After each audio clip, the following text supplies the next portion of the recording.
Hi, welcome to Sri Santhosh channel. இன்றைக்கி நம்ம சேனலில் ஒரு சூப்பரான ஈவினிங் ஸ்நாக் ரெசிபி தாங்க பார்க்க போகிறோம்.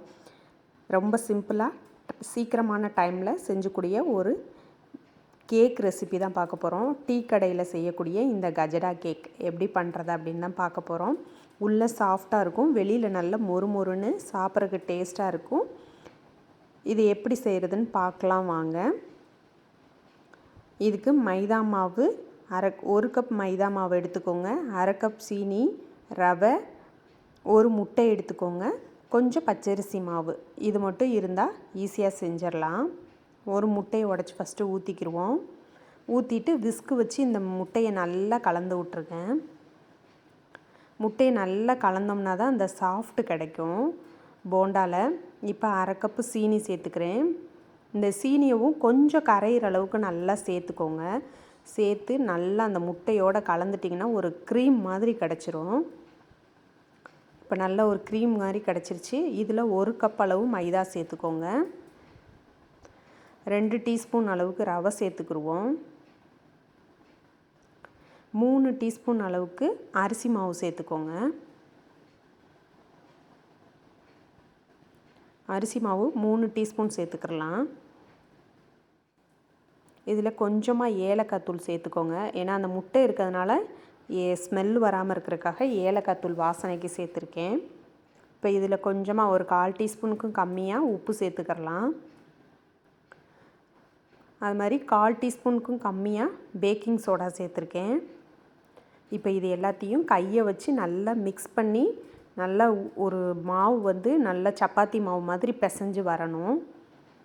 உங்களுக்கு ஒரு வேளை மாவு வந்து ரொம்ப டைட்டாக இருக்குது அப்படின்னா நீங்கள் கொஞ்சமாக தண்ணி ஊற்றி மிக்ஸ் பண்ணிக்கிறலாம். எனக்கு இது பிசையும் போது கரெக்டாக வந்துச்சு.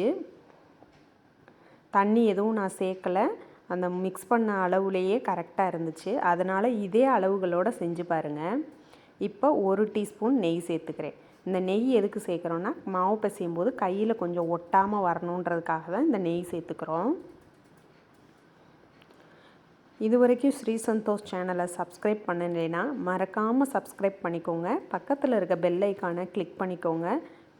தொடர்ந்து சப்போர்ட் பண்ணுங்கள். இப்போ இந்த மாவு எல்லாத்தையும் சுற்றி இருக்க மாவு எல்லாத்தையும் ஒன்று சேர மாவை நல்லா பிசைஞ்சு உருட்டி எடுத்துக்கிறணும். இந்த உருட்டி எடுத்த மாவை ஒரு 10 நிமிஷம் ஊற வச்சுக்கிறலாம். அப்போ தான் அந்த ரவை மாவு எல்லாம் மிக்ஸ் ஆகி நல்லா ஊறும். பாருங்கள், நான் நல்லா மாவை வந்து உருட்டிட்டேன். இப்படி உருட்டினதுக்கப்புறம் 10 நிமிஷம் ஊற வச்சுட்டு இப்போ நம்ம எடுத்து பார்க்கலாம். நான் இந்த சைஸில் ஒரே மாதிரி அளவுகளில் எடுத்துக்கோங்க. நான் 1 கப்பு மாவு சேர்த்ததுக்கு எனக்கு 8 போண்டா கிடச்சிச்சு. ஒரே மாதிரி சைஸில் போட்டுக்கோங்க. இப்போ எண்ணெயை நல்லா சூடு பண்ணிவிட்டு நம்ம இதை போடலாம். இதில் வந்து நீங்கள் உங்களுக்கு பிகினர்ஸாக இருந்தீங்கன்னா கேக் வந்து கொஞ்சம் விரிசலாக வந்து நீங்கள் கோடு போடாமல் இருந்தால் ஆட்டோமேட்டிக்காகவே விரிசல் வரும். அப்படி இல்லைன்னா நீங்கள் இதில் தெரியுதான்னு தெரியல, நல்ல விரிசல் வரும் லைட்டாக. அப்படி இல்லைன்னா மாவை உருட்டிட்டு நீங்கள் கத்தியை வச்சு நல்லா ப்ளஸ் மாதிரி போட்டிங்கன்னா மாவு உள்ளேயும் நல்லா வெந்துடும், கேக்கும் நல்லா வெடிப்பாக நல்லா வரும். இந்த மாதிரி நல்லா போட்டு விட்டிங்கன்னா மாவு வந்து உள்ளே நல்லா வெந்துடும். அடுப்பை சிம்மில் வச்சு தான் இதை வேக வைக்கணும், இல்லைன்னா உள்ளே வேகாது, கலர் மட்டும்தான் இருக்கும். வெளியில் நல்லா கலராக இருக்கும், உள்ளே வேகாமல் மாவாக இருக்கும். இப்போ இதே மாதிரி நம்ம எல்லாத்தையும் போட்டு எடுத்துக்கிறணும். இந்த வீடியோ பிடிச்சிருந்தா உங்கள் ஃப்ரெண்ட்ஸ்க்கெலாம் ஷேர் பண்ணி விடுங்க.